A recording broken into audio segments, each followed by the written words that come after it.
Sometimes we hear that Korea was once a part of China. Even Xi Jinping told Trump that. Yeah.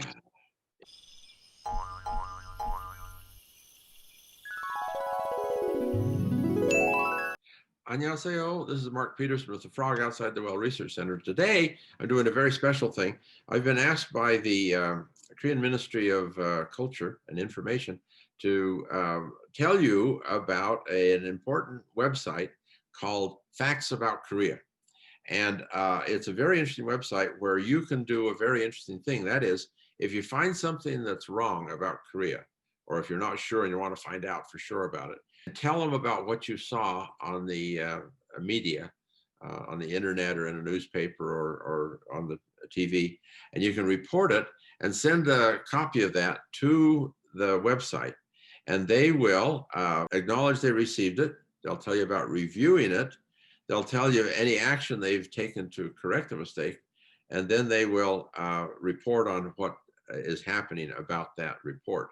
So it's very interesting. And if you look on the website, they have a lot of interesting articles. They're not just short little answers, but they're detailed explanations of different things. For example, peace agreements between North and South Korea. And be sure and look up the website, Facts About Korea or Facts::Korea. And today, we're going to go through a report about several mistakes that I'm aware of. My objective is to explain accurately things about Korean culture. So today, I've got Yoonji to help me. Okay, now I'd like to introduce my assistant. And this is Yoonji. Hi, Yoonji. 안녕하세요. 안녕하세요.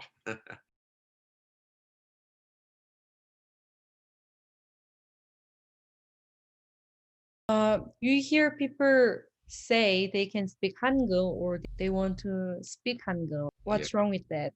Yeah, you hear that. That's where a little bit of knowledge is dangerous. People think that they hear the word Hangul and they think that's Korean language, but it's the Korean alphabet.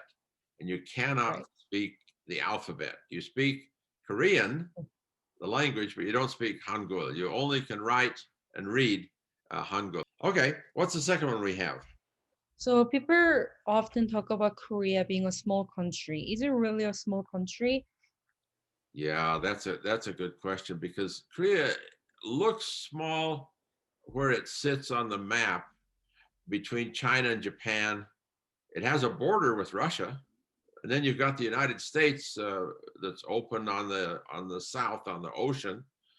So 4 big countries surround Korea, and it makes Korea look like it's a little bit small. But you know, it's interesting, if you pick up Korea and take it over to Europe, it's really a major country as far as Europe is concerned. Korea, North and South Korea has maybe 77 million people, and Germany has 84 million. So it's just a little bit smaller than Germany, but it's actually bigger than the United Kingdom with 68 million, and is bigger than France with 67 million, and it's bigger than Italy with 60 million, and it's bigger than Poland with 38 million, bigger than Spain with 47 million. So in Europe, Korea would be a major country. So I don't think it's good to think of Korea as a small country. It really is a medium size or bigger country. And economically, you know, it's like number 12 or 11 or 10. Okay, what's number 3? And it's a funny question. Sometimes we hear that Korea was once a part of China. Even Xi Jinping told Trump that. Yeah. Korea has never been a part of China. It's been part of the Chinese world order, and people misunderstand the relationship between Korea and China. Even a lot of Korean people misunderstand this. They talk about Sadejui, how Korea paid such respect to China, and they talk about paying tribute. Tribute, we often say tribute tax, like you have to pay a tax. But it's interesting, Korea was supposed to pay tribute to China once every 3 years. In reality, they paid tribute 3 times every year. So 9 times in 3 years' time. So why are they paying so much tax? Well, it's not tax, it was trade. And They get more than they give. yeah, Right. they would get more from China than they would give. because the trade was very active. So we call it the tribute trade. And it was very different from paying tribute to the Roman Empire or Alexander the Great, that kind of thing. People misunderstand that. Korea participated in that tribute trade with China willingly, but Korea was never a part of China. During the Mongol Empire, Korea was considered a son-in-law kingdom, but the Mongols never took over Korea. Yeah. Okay. Right. Thanks, Eugene. What's the next one you have? I hear some people are confused about the image they should have of Korea. There is war, student demonstrations in the news, and poverty. And on the other hand, there is BTS, Gangnam Style, Blackpink, very successful, polished, and wealthy. Which is that? Yeah, interesting contradictory images. I think it's a matter of history. In the old Right. days, Korea used to have a lot of student demonstrations, and there was a lot of poverty in the old days. But Korea has left all that behind. Korea is a fairly wealthy country now with per capita income quite high, getting closer to the United States. And there are a lot of wealthy Koreans, and most Koreans live, quite well off these days.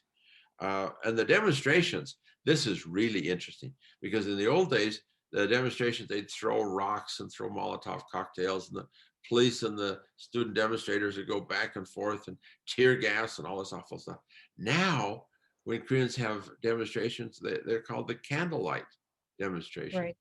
And people bring their family, their children. And the demonstrations are successful, successfully impeached the last president and removed Right. from office, but the demonstrations are not violent and they're rather peaceful. So it's really remarkable. The image of Korea has changed a lot. Is it true that the Korean War is not over? Yeah, that's a little bit confusing because technically the war is not over. Technically, North and South Korea are still at war, but they signed a treaty for not shooting, and they're working out they continue to talk about a permanent peace. But in the meantime, yeah, technically it's at war, but it's not an unsafe place. So yeah, that's Right. okay. What's next? So the US gave a lot of foreign aid to Korea, especially after the Korean War. Do they need to repay the debt? Yeah, that's an interesting idea. The United States doesn't expect uh, any debt to be repaid. It was foreign aid. It was a gift. And the thing that's really interesting is South Korea is repaying the debt, but not by giving money back to the United States. They give Right. money to other underdeveloped To countries. other countries.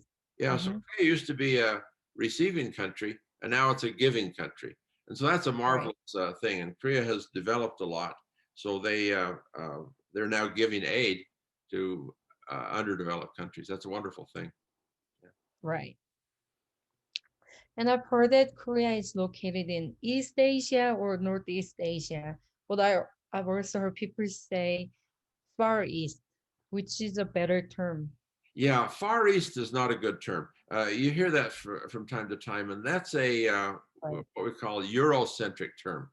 Based on Europe, uh, Mhm. Korea and China is the Far East. So that's kind of an outdated, old-fashioned term. We should say East Asia or Northeast. Okay, great. Thank you. So the next question is, why hasn't Korea won a Nobel Prize for literature? They must not have great literature. Koreans really want a Nobel Prize for literature. Right. They really, really do, because they have great literature, but it hasn't been recognized internationally. Let me say two things about this. Number one is that one of the best examples of Korean literature, I think, is the Shijo. And the Shijo is a Right. short poem, only 3 lines, and it's a little bit like haiku. And all Americans know haiku, Japanese short poem. But the Shijo is a little bit bigger, a little bit longer than the haiku, and it's starting to catch on in America. In America, they're having Shijo poetry And contests. you're leading the movement. Oh, I'm trying to lead the movement. Uh, yeah, Shijo is starting to catch on in America. I know you talk about it, and I just remember. So like things I learned in junior high. I still remember. I remember to this day after like 15 years. I don't remember writing it. We never learned to write. That's right. Americans are writing it, you know? That's one of my criticisms of Korean education is they memorize the old poem, but they don't write the new poem. And I, Right. yeah, That's interesting. yeah, it's more creative if you write the poem rather than just memorize the old one. So that's one thing to say about literature. The next thing I want to say is it's related to literature, and that is visual literature, meaning movies. And Korea has done really, really well in the Cannes Film Festival. And also in Right. the American Academy of Motion Picture Arts and Sciences. In other words, the Hmm. Academy Award. Korea got the best film in the American Academy Awards Right. last year. Right. Everyone was talking about it. Yeah, and it's a really interesting movie. Really a surprising movie, has lots of twists and turns. Parasite. Yeah. What do you have next? Okay, what is Hanok and what is Hanok experience? Oh, the Fax Korea website has a very nice page on Hanok, and Hanok are very fashionable these days, and now people call that the Hanok experience.